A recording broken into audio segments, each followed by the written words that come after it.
Living and Memory Care Facility. We've got a lot of great folks here. I want to recognize them. Michelle Branham, Vice President of Public Policy from the Alzheimer's Association. Mary Ruin, okay, caregiver. Sherry Walker, also a caregiver and Alzheimer's advocate. Purdom, are you here? I didn't see. Oh, there you are.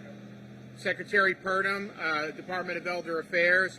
We also have Senator Aaron Bean, Florida's 4th District. Dr. John Lucas, are you here? Where are you at? Is he here? He's not here? Okay. Kevin Colley, you here? Chris Mayen, Chief Operating Officer, are you here? Okay. Representative Scott Plakin from Central Florida. Is Rachel here? I didn't see her. Oh, hey, thanks for coming. Appreciate it. Senator Jen Bradley, Representative Cord Bird, Representative Jason Fisher. Did I miss anybody? Councilman Terrence Freeman from the City of Jacksonville. That's right. Thank you for coming. We appreciate you very much. So thanks for being here with us today. We're here today to celebrate the state's commitment to fighting Alzheimer's and dementia and supporting the over 580,000 Florida families that are affected by the disease. As we mentioned, Mary is with us here today. Her husband, Mike, is a resident here at the Windsor at San Pablo.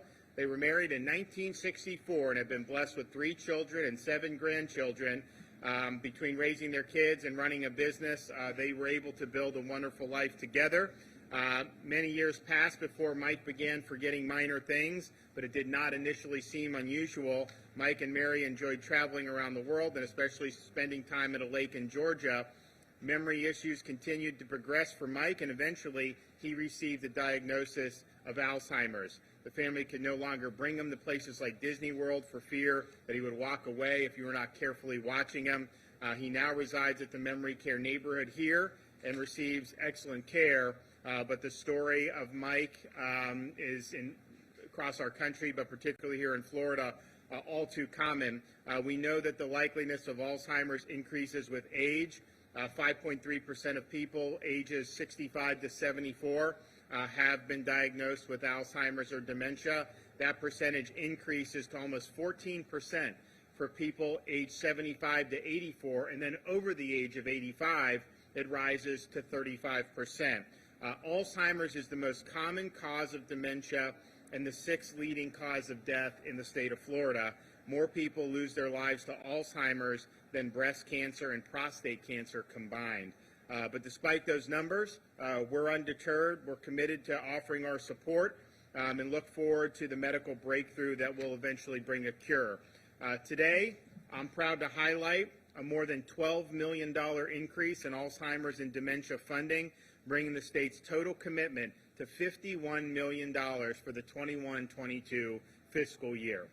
Included in this funding is an additional $6.7 million to support the Alzheimer's Disease Initiative, which will allow approximately 700 people and their families to receive supportive care and respite services. This funding also supports the Alzheimer's Disease Initiative Brain Bank memory disorder clinics around the state that provide comprehensive diagnosis and referral services and community programs that support individuals and their families. The budget continues to include $5 million for the Ed and Ethel Moore Alzheimer's Disease Research Program within the Department of Health, which awards grants for research relating to the prevention, diagnosis, treatment, and cure of Alzheimer's disease. Research right next door at the Mayo Clinic is funded through this program and offers educational and support programs, as well as opportunities to participate in clinical trials and medical discoveries. The Mayo Clinic serves 11 counties in this area and estimates that in these counties there are almost 57,000 residents with Alzheimer's. As we know with so many diseases, early detection is key. In the past year, they have completed over 200 evaluations and almost 100 free memory screenings. They have also trained almost 1,500 caregivers, first responders, healthcare workers, and others whose family or friends may be suffering from memory loss through an education program to provide those who interact with individuals with Alzheimer's or dementia with the knowledge and skills they need to do so effectively and respectfully. Our strong financial commitment allows Florida to prioritize the advancement of research needed to combat the disease. Not only that, We've actually built it into the foundation of our public health priorities. I'm proud to say that Florida is the only state that has Alzheimer's disease and related dementias listed as its own priority within a state health improvement plan. So in Florida, we continue to put seniors first. Earlier this month, I proclaimed June Alzheimer's and Brain Awareness Month in Florida. And just yesterday, people across our state came together for the longest day to raise awareness for the care, support, and research efforts of the Alzheimer's Association. So we continue to support the work being done in the state of Florida. We're happy with the progress that we made in this year's recent budget, and we look forward to being able to do more in the years to come. I'd like to bring up some folks to be able to make some remarks. So Michelle, can you come up here and make some remarks? Thank you, Governor DeSantis, Secretary Prudhomme, Representative Byrd, Senator Bean, Representative Plakin, Representative Fisher. There are so many people here today committed. I thank you for their leadership and your commitment to the 580,000 Floridians living with Alzheimer's. And I've been working with a lot of other states who are trying to replicate this innovative initiatives like Project Vital, and they keep asking what our formula is for success. Truly, it takes caring leadership and support. And as one of his last bills to sign as then Congressman, the governor co-sponsored the Bold Infrastructure for Alzheimer's Act.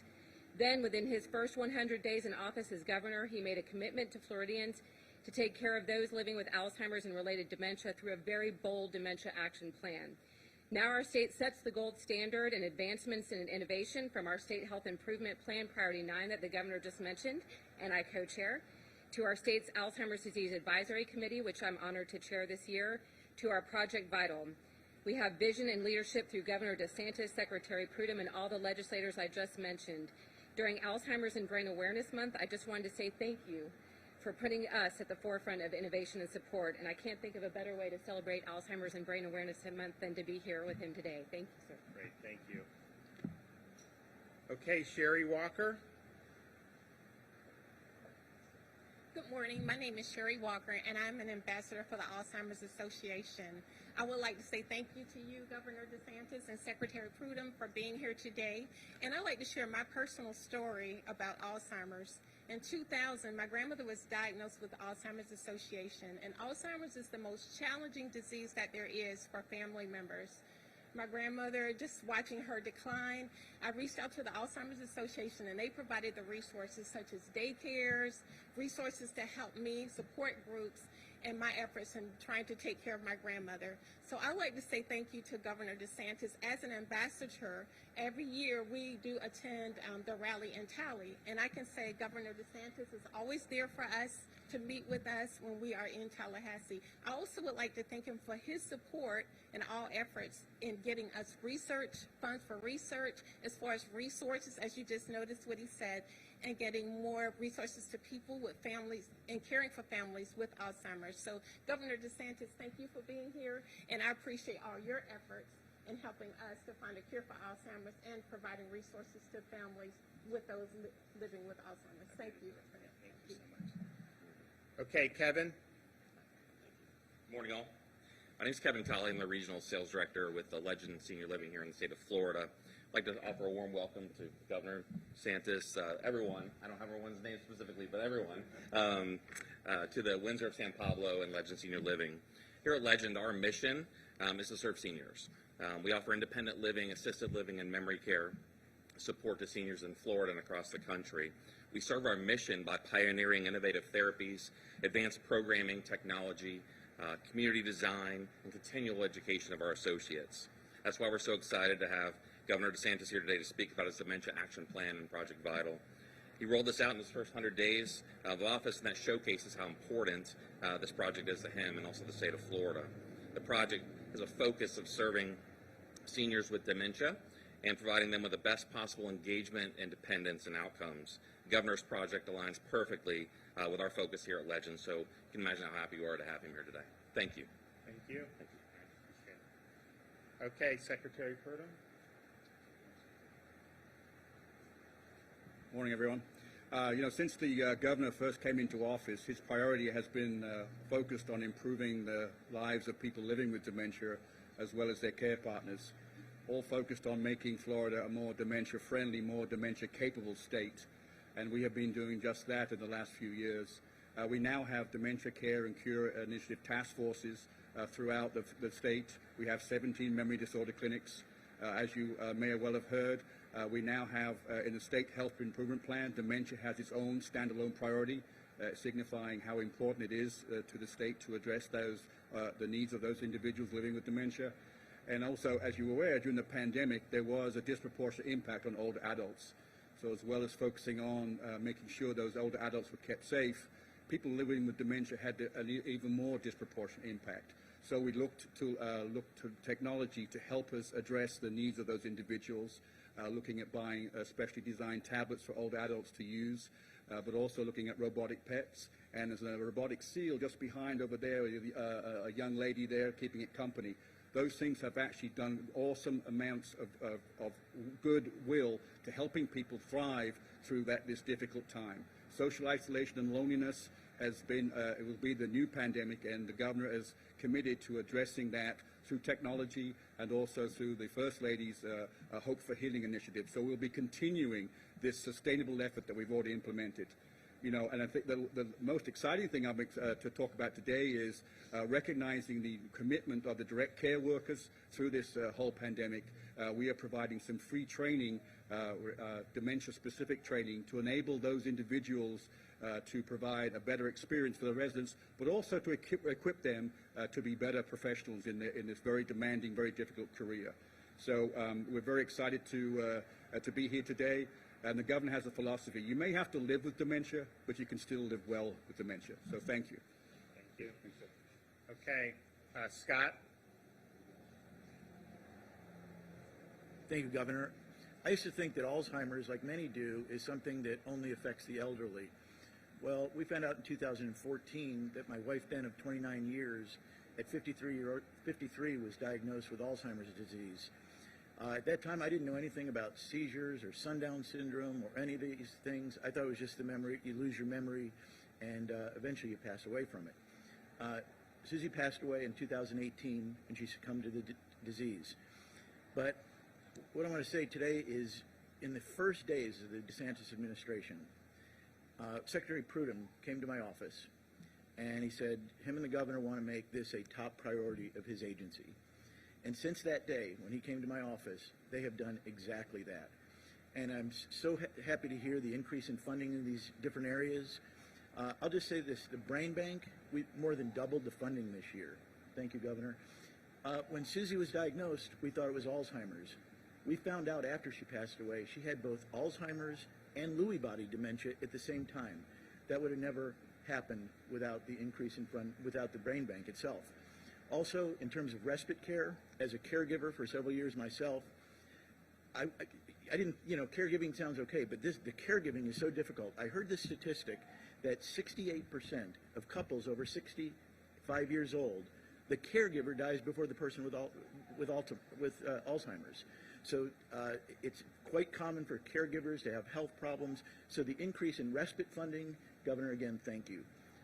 And again, thank you for being here and all the things you've done to help families like ours. Great, thanks. Appreciate it. Okay, Senator Bean. Thank you. Hello, everybody, and good morning. I'm Aaron Bean. I'm your state senator if you live in this area, and I'm also the chair of healthcare appropriations for the Florida Senate. So my speaking points were going to be all of the money, the very aggressive monies that we've partnered with various Alzheimer's research organizations and the association. But guess what? The governor was spot on and already delivered those numbers. So I want to tell you the history of how we got here, because our original, you know, in the state of Florida, we only budget the amount of money that comes in. And our original budget that we were forecast based on full-on virus, COVID, very few visitors in our state of Florida, was very bleak. And had we gone forward with those numbers, you wouldn't see that brain bust that I'm about to talk about right behind us. But thanks to our leadership of Governor DeSantis, I'll give him full credit for aggressively opening our state. People came, people went to Disney World, they spent money, and we got new forecasts, a new revenue stream that we were more than willing to take advantage of. and then put record amounts of money for Floridians all over, including Alzheimer's. What a challenging disease it is. So that's why we're here in a happy place right now, celebrating the massive resources that we've dedicated to. Standing behind me is that brain bus that the state of Florida is happy to partner with the State Alzheimer's Association. It's one of two right now that's crisscrossing the country, that's bringing education, that's bringing awareness, and most importantly, bringing hope. Any family that is facing dementia right now, you should know you're not alone. Help is a phone call, a text, a click away from bringing you resources and information that can make a world of difference. So with that, Governor DeSantis, welcome back to Jacksonville. We're glad to have you here. I want to thank my good friend, Councilman Terrence Freeman, who's joined us here today as well. We just appreciate you so much. Thank you so much, Governor DeSantis. Well, thank you, Senator. And we were able to accomplish a lot this legislative session, and certain things grab more headlines. This is something that a lot of people necessarily, unless you were really following it, you may not have even known that we were doing this. But we're really excited to be able to not just lose ground, as Aaron said, we were potentially facing that, but to even gain more ground and continue with the momentum that we have going forward. Before I open it up, I wanted Michelle to come up. There was this recent FDA about this Alzheimer's drug. So I just asked her to come up and say, like, how is the community receiving that, and what are the thoughts? So, yep. So we consider Biogen's aducanumab a celebratory time of victory in the world of Alzheimer's disease. I know that it has had some controversy, but truly, as an Alzheimer's Association, our priority is to find affordability and accessibility for the drug. We all know that it has met with conditional approval from the FDA just a few short weeks ago. So I'm happy to take any questions about that as well. Does anyone have any questions about that drug? Does anyone have any questions? The aducanumab basically significantly reduces, it slows the symptoms down of Alzheimer's disease. It actually slows the progression of the disease by voiding amyloid plaque in the brain. That's great. Yes.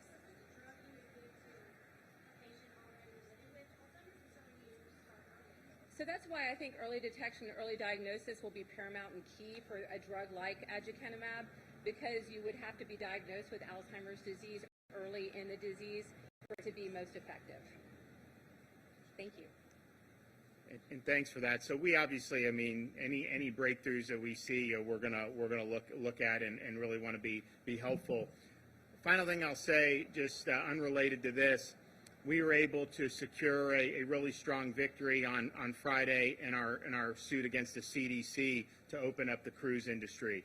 And this was something where last March of 2020, there was a 2-week shutdown supposedly to figure out what was going on, make sure, and then that just basically lasted to all the way into the present. And there was really no movement, and you had people flying on airplanes, going to theme parks, doing all, but somehow this one industry was being shut down by an agency that didn't really have the legal authority to do that. And we didn't see any movement going forward once we got into the end of winter, beginning of spring. We wanted to be able to see sailing happen this summer, and so we brought the lawsuit. And remember, when we did that, people were saying, "Oh, this is a stunt. This has no chance." No, we won convincingly. It's an opinion that was incredible opinion by the district judge. It will absolutely be upheld by the 11th Circuit. And so I think is important for the folks that are involved in that industry to be able to have a path forward. But I also think it's beyond just the cruise. I mean, we've seen throughout this country government overstep its bounds in response to the coronavirus pandemic. And you can't have an agency relying on flimsy legal authority to just keep an entire industry closed with really no path forward. The only reason you even started seeing any of these discussions is because we brought the lawsuit. Had we not brought the lawsuit, you would have continued to see status quo and nothing would have ended up happening. And so we understood that we had a strong case. And I would note, CDC also lost on the eviction moratorium in a different jurisdiction. And so the times when they're going from being an advisory body to being a body that could actually shut things down, the courts, I think rightfully, have said, hold on, where's your authority to do that? You don't have it. And so I think it's important, not just for what we want to see these things get back going, but also going forward, so that this doesn't happen again and that government remains within its proper sphere. We've addressed that in Florida with the bill I signed to rein in the emergency powers.